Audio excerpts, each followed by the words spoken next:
90 రోజుల కోర్సు పూర్తి చేస్తే చాలు 100% ప్లేస్మెంట్ సపోర్ట్ తో సాఫ్ట్వేర్ జాబ్ మీ సొంతం. వెంటనే కోడ్ జ్ఞాన్ డెస్టినేషన్ ని సంప్రదించండి. నమస్కారం అలగరి రవీంద్రనాథ్ గారు. నమస్తే అండి సిరి గారు. భర్త నుంచి వచ్చే మెయింటెనెన్స్ భారీ విషయంలో అనేక రకాల తీర్పునైతే రీసెంట్గా కోర్టు అయితే ఇవ్వడం జరిగింది. అందులో భాగంగానే చాలా ఎక్కువగా రీసెంట్గా జరిగిన విషయం ఏదైతే ఉందో, అంటే భర్త నుంచి వచ్చే భరణం ఏదైతే మెయింటెనెన్స్ ఉందో, భార్య చదువుకున్నప్పటికీ ఒక జాబ్ చేయకుండా ఇంట్లో కూర్చుంటే వస్తుందా రాదా అన్న దాని గురించి ఒక ల్యాండ్ మార్క్ జడ్జ్మెంట్ అయితే ఇవ్వడం జరిగింది. దానికి సంబంధించిన డీటెయిల్స్ ఏంటి సార్?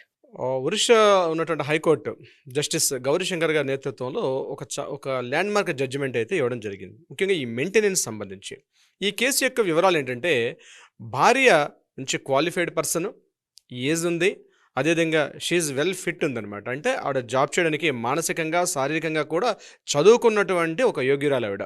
అయితే కేవలం భర్త మెయింటెనెన్స్ విషయం మీద ఆవిడ జాబ్కి వెళ్లకుండా, ఆవిడ ఏమీ కాకుండా కేవలం నాకు మెయింటెనెన్స్ కావాలి, మెయింటెనెన్స్ కోసం అని చెప్పి ఆవిడ ఆల్రెడీ చేస్తున్న జాబ్ను కూడా రిజైన్ చేసేసి ఇంట్లో కూర్చుంది. నాకు మెయింటెనెన్స్ ఇస్తే తప్ప నేను ముందుకు వెళ్ళలేను, నా లైఫ్ని డీల్ చేయలేనని చెప్పి ఆవిడ ఆబ్జెక్షన్ పెట్టడం జరిగింది. దీనికి సంబంధించి భర్త ఎవరైతే హస్బెండ్ ఉన్నాడో అతను కోర్టును ఆశ్రయించి, ఆమె ఆల్రెడీ క్వాలిఫైడ్, అన్ని రకాలుగా ఆవిడ ఫిట్మెంట్ ఉంది, అయినప్పటికీ కూడా ఆవిడ జాబ్ చేయకుండా కేవలం అంటే నన్ను వద్దంటుంది, బట్ నా మెయింటెనెన్స్ కావాలని చెప్పి నన్ను అనేక రకాలుగా ఇబ్బంది పెడుతుందని చెప్పి అతను హైకోర్టును ఆశ్రయించడం జరిగింది. సో ఫ్యామిలీ కోర్టు ఇచ్చిన తీర్పుని ఆయన ఛాలెంజ్ చేస్తూ హైకోర్టుకి వెళ్ళిన తర్వాత హైకోర్టు దీని మీద ఒక ల్యాండ్ మార్క్ జడ్జిమెంట్ అయితే ఇవ్వడం జరిగింది. ఆ జడ్జిమెంట్ ఏంటంటే, ఒకవేళ మహిళ అంటే భార్య అటువంటి సందర్భంలో అంటే పూర్తిగా క్వాలిఫైడ్ ఎడ్యుకేషన్ అయ్యి మానసికంగా శారీరకంగా పూర్తిగా ఉన్నప్పుడు జాబ్ చేయాలి తప్ప మెయింటెనెన్స్ మీద ఆధారపడి ఉండకూడదు అని చెప్పి ఒక ల్యాండ్ మార్క్ జడ్జిమెంట్ అయితే ఇవ్వడం జరిగింది. ఇది ఇటీవల కాలంలో, అదేవిధంగా ఇది మహిళల సైడ్, అంటే మహిళలు అన్ని రకాలుగా ఇటీవల కాలంలో ఉద్యోగాలు చేసుకుంటున్నారు, జాబ్ చేసుకుంటున్నారు, బిజినెస్లు చేస్తున్నారు, అన్ని రకాలుగా ఫైనాన్షియల్గా బాగున్నారు. కానీ కేవలం ఈ ఒక్క కారణాన్ని సాగ్గా చూపుతూ తాత్కాలికంగా మెయింటెనెన్స్ని జాబ్ని ఆపేసుకుంటూ మెయింటెనెన్స్ మీద డిపెండ్ అవ్వడం, హస్బెండ్ మీద డిపెండ్ అవ్వడం తరచుగా చూస్తున్నాం. దానికి పులి స్టాప్ పెడుతూ ఒరిస్సా హైకోర్టు ఇచ్చినటువంటి ఈ ఏదైతే జడ్జిమెంట్ ఉందో, ఇది కొంత వెసులుబాటు ఉండే అవకాశం కూడా ఉంటుంది. ఇలానే కాకుండా ఇది కేవలం మహిళల సైడే కాకుండా హస్బెండ్ సైడ్ కూడా ఉంది. పంజాబ్ హర్యానా హైకోర్టులో దీనికి సంబంధించిన కేసు కూడా ఉంది. అతను ఏం చేశాడంటే, ఎక్కడ భార్యకు మెయింటెనెన్స్ ఇవ్వాల్సి వస్తుందో అని చెప్పి తను పూర్తిగా ఉద్యోగాన్ని దాన్ని పూర్తిగా మానేసి తన ఇంట్లో కూర్చోవడం జరిగింది. నాకు ఎటువంటి ఆధారం లేదు కాబట్టి నేను నా భార్యకి మెయింటెనెన్స్ ఇవ్వలేని పరిస్థితి వస్తుంది, నేను మెయింటెనెన్స్ ఇవ్వలేను అని చెప్పి ఆ సందర్భంలో అతను కోర్టుకు పెట్టుకున్నప్పుడు ఆ విషయంలో కూడా కోర్టు ఒక ల్యాండ్ మార్క్ జడ్జిమెంట్ ఇచ్చారు. అదేం చెప్పారంటే, నువ్వు ఏమైనా చెయ్యు, అంటే ఇంకా పచ్చిగా చెప్పాలంటే అడుక్కు తినేనా, నువ్వు ఏదైనా చెయ్యు, నీ భార్య పిల్లల్ని పోషించాల్సినటువంటి ఆ నైతిక హక్కు నీకుంది, అందుకే పెళ్లి చేసుకున్నావు కాబట్టి భార్యని పిల్లల్ని ఏదో రకంగా, అంటే ఎంత మొత్తం అంది ఇర్రెస్పెక్టివ్ నీ యొక్క ఇన్కమ్ ఆదాయాన్ని బట్టి ఉంటుంది, కానీ కనీసం భార్య పిల్లల్ని పోషించుకోవాల్సిన బాధ్యత తన భర్త మీద ఉంది కాబట్టి నువ్వు ఏమైనా చెయ్యు.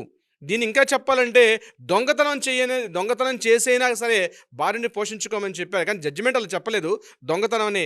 దాని తర్వాత విశ్లేషకులు కొంతమంది వాళ్ళు వర్ణించడం జరిగింది. అంటే నేను ఎందుకు ఈ మాట చెప్తున్నానంటే, ఏమైనా చెయ్యు, అప్పు తీసుకొచ్చినా చెయ్యు, అట్లీస్ట్ రోడ్డు మీద ఏదో చిన్న వ్యాపారమో లేకపోతే ఒక ఆటో రిక్షా నడుపుకొని ఏదో ఒకటి, నీ భార్య పిల్లల్ని పోషించాల్సిన బాధ్యత నీ మీద ఉంది, నైతిక హక్కు ఉంది కాబట్టి ఏదో రకంగా చెయ్యు. కేవలం మెయింటెనెన్స్ ఇవ్వాలన్నటువంటి సాకు చూపి నా దగ్గర ఆదాయం లేదు, నా దగ్గర ఎటువంటి ఇన్కమ్ లేదని చెప్పి నువ్వు ఇంట్లో పడుకుంటే కుదరని పని అని చెప్పి పంజాబ్ హర్యానా హైకోర్టు ఒక సందర్భంలో ఒక తీర్పు కూడా ఇవ్వడం జరిగింది. సో ఈ రెండు తీర్పులు బట్టి మనకు అర్థమవుతుంది ఏంటంటే, ఖచ్చితంగా ఇక్కడ పూర్తిగా మహిళ తన కేవలం మెయింటెనెన్స్ కోసమే తన భర్త మీద పూర్తిగా ఆధారపడుతూ తనకు ఉండాల్సిన అర్హతలు ఉన్నప్పుడు కూడా ఉద్యోగానికి వెళ్ళకుండా ఇంట్లో కూర్చోవడం సరికాదు అని చెప్పింది.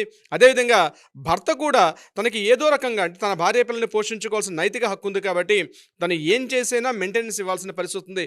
ఎటువంటి సందర్భాల్లో ఆ భార్య సరైనటువంటి యోగ్యత లేని పక్షంలో, ఆ భార్య ఉద్యోగం చేసుకునే స్థాయిలో లేనప్పుడు తప్పనిసరిగా భార్య పిల్లల్ని పోషించుకోవాల్సిన అవసరం ఉందని చెప్పి పంజాబ్ హర్యానా హైకోర్టు కూడా తీర్పడం జరిగింది. ఇక్కడ ఈ రెండు తీర్పుల వల్ల మనకు అర్థమవుతుంది ఏంటంటే, తప్పనిసరిగా పెళ్లి అంటే వైవాహిక వ్యవస్థ వచ్చిన తర్వాత భర్త భార్యను పోషించాల్సిన బాధ్యత ఉంది. కానీ భార్య ఒక యోగ్యురాలు అయినప్పుడు తప్పనిసరిగా ఆ మెయింటెనెన్స్ విషయం మీద డిస్కషన్ చేసే అవకాశం ఉంటుంది. అయితే ఇక్కడ మరలా ఇంపార్టెంట్ ఇంకో విషయం కూడా, మరొక తీర్పు కూడా ఉంది, మీకు నేను చెప్తాను. ఫర్ ఎగ్జాంపుల్, భర్త యొక్క ఆదాయం నెల వచ్చేసరికల్లా 1,00,000 రూపాయలు ఉందనుకుందాం. ఇక్కడ తన భార్య పిల్లల విషయంలో మాత్రం తను చాలా ఇబ్బంది ఇబ్బందులు పడుతూ అద్దెలలో ఉంటూ, అంటే అద్దెలని క్వశ్చన్ కాదు నేను చెప్తున్నాను, చాలా అత్యంత సాధారణ జీవితాన్ని గడుపుతూ అత్యంత లేఖిగా నా దగ్గర ₹1,00,000 జీతం ఉంది కాబట్టి నా ఖర్చులను చూపించేసి నేను కేవలం ఒక ₹5,000 ఇస్తాను, ఒక ₹4,000 ఇస్తాను, ఒక ₹3,000 ఇస్తాను, నాకు ఇన్ని ఖర్చులున్నాయి, ఇన్ని ఈఎంఐస్ కట్టాలి, నాకు అంత బర్డెన్ ఉంది కాబట్టి అని చెప్పి ఆ భార్య పిల్లలకి సరైనటువంటి కనీస ఆహారం లేకపోతే దుస్తులు వసతి లాంటి సౌకర్యాలు కల్పించకుండా ఏదో నామమాత్రంగా ఉన్నటువంటి ఖర్చులు ఇస్తే మాత్రం కుదరని పని. నువ్వు ఏ స్థాయిలో మెయింటైన్ చేయగలుగుతున్నావో నీ స్థాయికి తగ్గట్టుగా నీ భార్య పిల్లల్ని చూపించుకోవాల్సిన అవసరం ఉందని చెప్పి కూడా కొన్ని కోట్లు తీర్పు ఇవ్వడం జరిగింది. అంటే ఉదాహరణకి అతనికి సంవత్సరానికి ఆదాయం ఒక ₹1,00,00,000 వచ్చిందనుకోండి, నాకు ₹1,00,00,000 ఇన్కమ్ ముందుగా నా వ్యాపారంలో రకరకాల అవసరాలు ఉన్నాయి కాబట్టి నేను ఆమెకి నెలకు వచ్చేసరికి ఒక ₹10,000 ఇస్తుంటే అది కూడా కుదరని పక్షం. అంటే నువ్వు ₹1,00,00,000 మంత్లీ ఒక సంవత్సరానికి ₹1,00,00,000 తెచ్చుకొస్తున్నావు అంటే నీ స్థాయికి తగ్గట్టుగా నీ కుటుంబానికి కూడా ఒక సామాజిక ఒక హోదా కల్పించాల్సిన బాధ్యత కూడా ఆ భర్త మీద ఉంటుంది కాబట్టి తప్పనిసరిగా అటువంటి సందర్భాల్లో అంటే హోదాను కూడా పరిగణించాలి. అంటే నువ్వు సంపాదించుకుంటున్నాను కాబట్టి నాకు ఖర్చు ఉన్నాయి కాబట్టి నా భార్య పిల్లలకి దుస్తులకు కానీ వసతికి కానీ భోజనానికి కానీ లేకుండా ఏదో నామినల్ ఛార్జెస్ ఇస్తాను అని చెప్తే అట్లాంటి సందర్భాల్లో కుదరదని చెప్పి కూడా కొన్ని సందర్భాల్లో కోర్టులో తీర్పులు ఇవ్వడం కూడా జరుగుతుంది. అంటే ఇక్కడ మెయింటెనెన్స్ అన్నది కొన్ని విషయాల్లో గుదిబండగా మారుతుంది కొన్ని భర్తల విషయంలో. దీని మీద ఇటీవల కొన్ని కేసులు కూడా మనం చూస్తున్నాం. కొంతమంది ఆత్మహత్యలు చేసుకునే ప్రయత్నాన్ని కూడా వెళ్తున్నారు భార్యలు. అంటే నాట్ ఓన్లీ మెయింటెనెన్స్ ఒకటే కాదు, కోర్టుల చుట్టూ తిరగడం, దీని మీద భార్య 490 కేసు పెట్టడం, దీని మీద కోర్టుల చుట్టూ తిరుగుతూ ఒక మానసిక క్షోభను అనుభవిస్తూ ఇటీవల కొన్ని కేసులు కూడా మనం చూసాం. అయితే ఇక్కడ వీటి చెక్ పెడుతూ మెయింటెనెన్స్ అన్నది కంపల్సరీ చేయాల్సిన అవసరం అయితే ఉంటుంది. మనోభర్త అంటారు, భరణం అంటారు, ఏదైనప్పటికీ కూడా భార్యకి భర్త చెల్లించాల్సినటువంటి మెయింటెనెన్స్ ఏదైతే ఉందో అది తప్పనిసరిగా ఒక సామాజిక న్యాయ సూత్రాలకి ఆధారపడి ఉంది. కాబట్టి భార్యను పోషించుకొని పిల్లల్ని చదివించుకోవాల్సిన బాధ్యత ఆ భర్త మీద ఉంటుంది అని మనకి సామాజిక వేత్తలు కూడా చెప్పడం జరుగుతుంది. దీనికి సంబంధించి అనేక రకాలైన జడ్జిమెంట్స్ కూడా ఇటీవల కాలంలో ఒక్కొక్క కోర్టు నుంచి కూడా ఇస్తున్నాయి. దీనికి నేను ఇప్పుడు చెప్పినట్టుగా పంజాబ్ హర్యానా హైకోర్టు, మన ఒడిషా కోర్టు, అదేవిధంగా ఆంధ్రప్రదేశ్ హైకోర్టులో కూడా కొన్ని తీర్పులు కూడా రావడం జరిగింది. సిరి గారు సార్, మరి ఎవరికైనా కూడా ఇంకా ఇలాంటి మెయింటెనెన్స్ విషయంలో డౌట్స్ ఉన్నప్పటికీ వాళ్ళు మీ ద్వారా అంటే లీగల్ పరంగా వెళ్ళాలి అనుకున్నప్పుడు మీ గైడెన్స్ కావాలి అంటే ఏ విధంగా మిమ్మల్ని అప్రోచ్ అయ్యే ఛాన్స్ ఉందంటారు? తప్పనిసరిగా సిరి గారు దీనికి సంబంధించి కింద స్క్రోల్ అవుతున్న నెంబర్ని కాంటాక్ట్ చేయగలిగితే లేదా వాట్సాప్ చేయగలిగితే మన లీగల్ టీం వాళ్ళకి అప్రోచ్ అవుతారు, సలహా సంప్రదింపులు ఇచ్చే ప్రయత్నం చేస్తారు. అదే కాకుండా ఏదైనా న్యాయపరంగా పరిష్కారం కావాలంటే కూడా ఆ దిశగా కూడా ప్రయత్నం చేస్తారు మన లీగల్ టీం మొత్తం కూడా. శ్రీ గారు thank you sir, thank you so much. Thank you so much అండి. సుమన్ టీవీలో మీ పర్సనల్ అండ్ బిజినెస్ ప్రమోషన్స్ కోసం కింది నెంబర్కి కాంటాక్ట్ చేయండి.